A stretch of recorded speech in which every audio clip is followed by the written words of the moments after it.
هيدي نوبة رمضان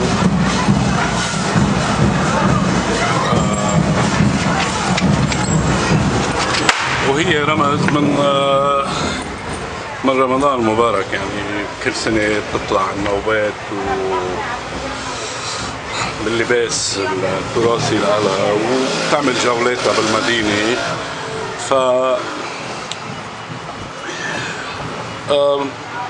من أهل المدينة ناس بتكرمهم، يعني لقاء تعبهم اللي اشتغلوه خلال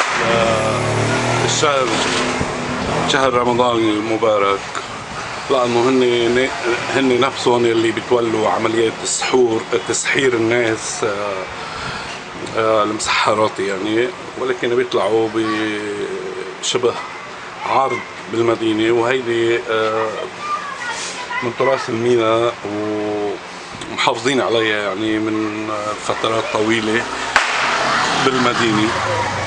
المينا أحلى فيكم، وإن شاء الله يعجبكم الفيديو.